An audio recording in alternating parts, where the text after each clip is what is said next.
सारे के सारे ख़ानदान वाले अब ये कोशिश करें, ख़ास तौर पर जो हादी है ये कोशिश करें कि किसी भी तरह से ज़ारा को राज़ी किया जा सके और इसे अपने ख़ानदान के अंदर लेकर जाया जा सके, लेकिन ज़ारा आगे से इनकार कर देती है। ये हादी को साफ अल्फाज में कहती है कि मैं उस ख़ानदान के अंदर कभी भी नहीं जा सकती। हादी बार बार मिन्नतें करता है, समझाने की कोशिश करता है। ज़ारा की माँ के साथ इतनी नाइंसाफ़ियाँ हुई हैं या ज़ारा के साथ इतनी नाइंसाफ़ियाँ हुई हैं कि ज़ारा का जो दिल है इसे पत्थर बन चुके। अब क्या हो सकता है नेक्स्ट एपिसोड में? क्या ज़ारा उस ख़ानदान में जाने के लिए तैयार हो जाएगी? अगर उस ख़ानदान में जाने के लिए तैयार होती है तो उसके बाद फिर अगर देखा जाए ना तो फिर ज़ारा के पास ऑप्शन कोई भी नहीं बचता, क्योंकि फिर हमज़ा के दिल में ज़ारा के लिए नफ़रत पैदा होना शुरू हो जाएगी।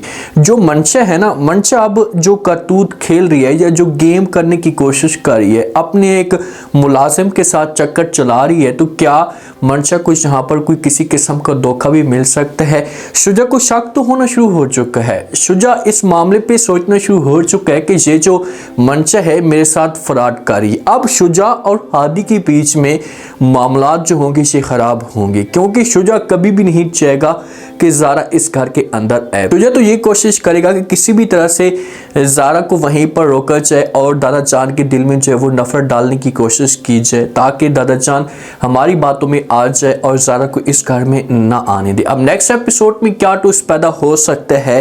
क्या ज़ारा हमेशा के लिए अपने ताया जान को छोड़कर हादी के घर में रहने के लिए आ जाएगी? तो हादी है ना, हादी को इस मामले पे बहुत ज़्यादा पछतावा हो रहा है, बहुत ज़्यादा दुख हो रहा है कि यार हमने कितनी बड़ी मिस्टेक कर दी है। अगर यही सब कुछ मुझे पहले पता चल जाता तो कभी भी मैं ज़ारा को किसी और का ना होने देता। ये अपने फैसले पे या इस बात पे बहुत ज़्यादा पछतावा होता है, इससे बहुत दुख होता है और दादा के ऊपर ऐसे गुस्सा भी होता है। ये दादा को बार बार समझाने की कोशिश करता है कि दादा जान देखें कि आपने कितनी बड़ी गलती कर दी है या कितनी बड़ी मिस्टेक कर दी। अगर आप उस वक़्त ऐसा का बड़ा इल्ज़ाम या धोखा ना करते तो कभी भी ज़ारा हमें छोड़कर ना जाती। अब हादी आता है, ज़ारा के पास आकर बात करता है। जब से ज़ारा को इस बात का पता चले ना तो उस दिन के बाद ज़ारा हादी के ख़ानदान के साथ मुकम्मल तौर पर नफ़रत करना शुरू कर देती है। हादी आता है, आकर समझाने की कोशिश करता है, ज़ारा को कहते हैं कि आप मेरे ख़ानदान में मेरे साथ चलें, वहाँ पर जब मैं आपको लेकर जाना चाहता हूँ, अपनी माँ के साथ मुलाकात करें और वहाँ पर कुछ वक्त गुजारें। ज़ारा अपनी माँ के साथ मुलाकात करने के लिए तैयार हो जाएगी, लेकिन उस ख़ानदान में वो नहीं जाना चाहती, तो इसी वजह से हादी को इनकार कर देती है। हादी को कहती कि ऐसा कुछ भी नहीं हो सकता, मैं आपके साथ आने के लिए तैयार नहीं हूँ। हादी कहता है कि भाई ज़ारा, पहले तो मैंने कभी भी आपको ऐसा जिद करती हुई नहीं देखा, मैंने कभी भी ऐसा की आपकी जिद नहीं देखी। तो आगे से ज़ारा ये बात सुनती है तो हादी को जवाब देती और कहती है कि मुझे भी इस बात का नहीं पता था कि भाई आपका ख़ानदान इतना जालिम भी हो सकता है। हादी कहते हैं कि जो कुछ भी होना था वो तो हो चुका है, मुझे इस मामले पे तकलीफ़ है, लेकिन प्लीज़ आप एक दफ़ा इस रिश्ते को अपना कर तो देखें। और रह गई भाई दादा जान की बात, तो दादा जान भी ऐसा ऐसा जो है वो इस रिश्ते को मानना शुरू कर देंगे। लेकिन आगे से जो ज़ारा होती है ना वो हादी को बड़ा प्यारा मैसेज देती है। हादी को कहती है कि भाई भीख में मिलने वाले रिश्ते को मैं कभी भी एक्सेप्ट नहीं कर सकती। अगर आपका दादा जान एक्सेप्ट करना भी चाहता है तो मुझे कोई इतराज़ नहीं है, प्लीज़ आप यहाँ से चले जाएं और मैं कभी भी आपके साथ नहीं जा सकती। अब अगर ताया जान को इस बात का पता चलता है प्रोफेसर साहब को, तो ये ज़ारा को समझाने की ज़रूर कोशिश करेगा। ज़ारा को कहेगा कि वो आपका ख़ानदान है, अगर आप जाना चाहती तो जा सकती हैं, मैं आपको नहीं रोकूंगा। अब ताया जान आता है, जिस दिन से ज़ारा को इस बात का पता चला तो ज़ारा को दुख भी तो होता है। ताया जान आता है और आकर बात करते और कहते हैं कि तुम्हारे मामा और पापा जान के जाने के बाद सिर्फ और सिर्फ मुझे इसी बात का डर था कि अगर किसी किस्म की आपको कोई तकलीफ़ हो गई तो मैं अपने आप को कभी भी माफ़ नहीं करूँगा, लेकिन मैं गलत था, मेरी वजह से आपको बहुत तकलीफ़ें मिली हैं, प्लीज़ आप मुझे माफ़ कर दें। तो ये बात ज़ारा सुनती है तो ये ताया जान को इनकार कर देती और कहती है कि नहीं, प्लीज़ आप इस की बातें ना ही करें तो अच्छा होगा, क्योंकि मुझे कभी भी कमी महसूस नहीं हुई पापा जान की या मामा जान की कि मेरे साथ वो मौजूद नहीं हैं। मैं आपके साथ आई हूँ तो मुझे इतना प्यार और मोहब्बत मिली है कि मैंने कभी भी ये फील नहीं किया। अगर आपका प्यार मुझे ना मिलता तो आज मैं यहाँ पर ना होती, बल्कि ऐसा कि जो बच्चियाँ होती हैं वो यतीम खाने में होती हैं। तो ताया जान से होगा ये ज़ारा को भी समझाएगा और ज़ारा भी ताया जान को जो है वो चुप कराने की कोशिश करेगी, क्योंकि ताया जान की आंखों के अंदर आंसू भी आ सकते हैं। ये अगर ज़ारा के साथ ना होता ना तो ज़ारा देखिए कि जो समझो कि इस ख़ानदान के लोग थे ना, तो इन्होंने ज़ारा के ऊपर इतने इल्ज़ाम लगा देने थे कि ज़ारा मुकम्मल तौर पर टूट जाती और ये घर छोड़कर हमेशा के लिए चली जाती। अगर ज़ारा इस घर के अंदर मौजूद है तो ये सिर्फ और सिर्फ ताया जान की वजह से मौजूद है। ताया जान सब कुछ है वो रोकने की कोशिश करता था। जो ताया जान की बहन है हमजा की माँ, वो तो ज़ारा के ऊपर खुलेआम इल्ज़ाम लगाती है और ऐसी ऐसी बातें करती है कि इस मामले पे ज़ारा को बड़ा दुख होता है। अब जो मंशा की माँ होती है ना, वो बड़ी पछतारी होती है। वो अपने हस्बैंड के साथ बात करती है, अपने हस्बैंड को कहती है कि प्लीज़ आप तो पढ़े लिखे हैं, पता करें कि आखिरकार जो वो हमसे कौन सा गुनाह हो गया है जिसकी सूरत में या मंशा की सूरत में हमें उसकी सज़ा मिल रही है। आप प्लीज़ इल्म तो करें, क्योंकि अब इनके जो हालात होते हैं ना, ये सिर्फ और सिर्फ इन दोनों के हालात बहुत ख़राब होते हैं। ताया जान तो देखिए कि बेटी की वजह से परेशान है, इज़्ज़त की बात है, और बेटी इसकी किसी जगह पर गोल खिला रही है और घर में भी आकर बदतमीजियाँ करती है। इस घर में भी जब आती है तो आकर तमाशे खड़ा कर देती है, तो माँ इस मामले पे अपसेट होती है।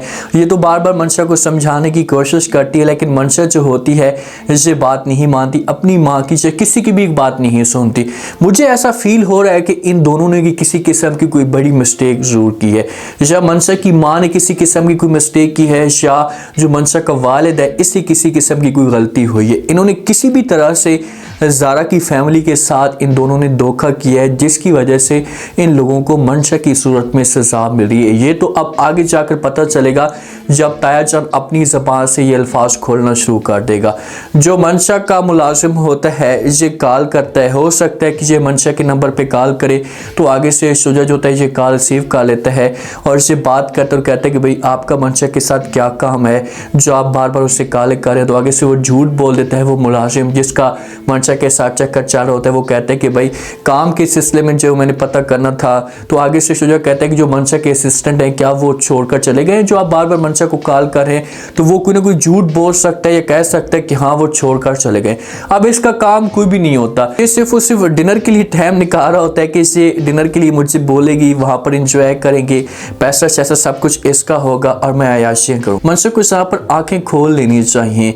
मंशा एक मुलाजिम के साथ, देखिए शुजा के साथ भी इसने जो वो दौलत को देखा था और दौलत की वजह से इसने शादी की थी, जिसकी वजह से आज तक ये पछता रही है, जैसे जो वो सजा मिल रही है। तो अब ये मुलाजिम के पास देखकर उसके साथ शादी करने के लिए तैयार हो चुकी है। वो अब ऐसे सुनहरे ख्वाब दिखा रहे हैं, पैसों की बात भी हो सकती है, गाड़ियाँ शाड़ियाँ दिखाएगा तो मंशा लालच में आ सकती है और ये फिर उस बंदे से भी जो है धोखा खाएगी, शुजा के हाथ से भी निकल जाएगी और उस बंदे से भी जो है वो धोखा खाएगी। अब हादी किसी भी तरह से मिन्नतें तल्ले करके ज़ारा को आखिरकार राज़ी कर ही लेता है और ज़ारा के साथ बात करता है और कहता है कि देखिए कि जो सज़ा मिलती है दिल वालों को तो मुझसे बेहतर कोई भी नहीं जान सकता कि वो सज़ा कितनी दर्दनाक होती है। अब ये अपने मामले पे बात कर रहा होता है, लेकिन आगे से जो ज़ारा होती है ये माँ के मामले पे बात करती है और कहती है कि जो सज़ा आप लोगों ने मेरे ख़ानदान को दी है क्या वो कम थी। तो अब देखिए हादी का इसमें कोई कसूर नहीं है। हादी देखिए हादी को जब से इस बात का पता चला है तो हादी तो बेचारा कोशिशें कर रहा है, तो बेचारा माहौल को एडजस्ट करने की कोशिश कर रहा है कि किसी भी तरह से माहौल को ठीक किया जाए और ज़ारा को उस ख़ानदान के अंदर लेकर जाया जा सके। अगर ज़ारा उस ख़ानदान के अंदर जाती भी है और वहाँ पर कुछ टाइम के लिए रहना शुरू कर भी देती है तो देखें कभी भी ज़ारा को अब हादी के साथ मोहब्बत नहीं होगी। अगर हमजा मिस्टेक नहीं करता, अगर हमजा मिस्टेक करता है तो फिर तो मामला जो होंगे से ख़राब हो सकते हैं और हमेशा के लिए जो वो हमजा तलाक दे सकता है ज़ारा को। अगर ज़ारा समझो कि जाती है हादी के साथ क्लोज रहती है, उसके साथ वक्त गुजारती है और हमजा के दिल में नफरत आना शुरू हो जाती है और मन से किसी भी तरह से सबूत रखती है तो हमजा जो तलाक देने पे आ सकते हैं। तो फिर इस तरह से ज़ारा और हादी एक साथ हो सकते हैं। अगर हमजा किसी किस्म की कोई मिस्टेक नहीं करता, किसी को भी बात नहीं सुनता तो फिर कभी भी ज़ारा जो होगी ये हमजा को नहीं छोड़ेगी। हादी अपनी तरफ से कोशिश करेगा, वो ज़ारा का घर बर्बाद नहीं करना चाहता, उसे सिर्फ और सिर्फ दुख है कि यार मैंने बहुत बड़ी मिस्टेक कर दी। अब देखते हैं कि नेक्स्ट एपिसोड में क्या होता है। सारी के साथ जो बात आई हुई है ना ये अब दादा जान के ऊपर आई हुई है कि दादा जान क्या करता है और इसके पास ऑप्शन क्या बचते हैं। क्या ये ज़ारा को अपने घर में जगह देने की कोशिश करता है? अगर जगह देगा ना तो फिर शुजा वाले जो होंगे इसके खिलाफ खड़े हो जाएंगे। उम्मीद है आज का रिव्यू, आज के टीजर आप लोगों को पसंद आया होगा। आपने कमेंट सेक्शन में अपनी कीमती लास्ट में आपको क्या लगता है, क्या नेक्स्ट आने वाली 7 में जो वो ज़ारा हादी के ख़ानदान में जाने के लिए तैयार हो जाएगी? अगर जाती है तो वहाँ पर जो मंशा का क्या रिएक्शन आएगा? क्या मंशा जो होगी ये ज़ारा को एक्सेप्ट कर पाएगी? लास्ट में फीडबैक दें और सब्सक्राइब भी लास्ट में कर दें। शुक्रिया।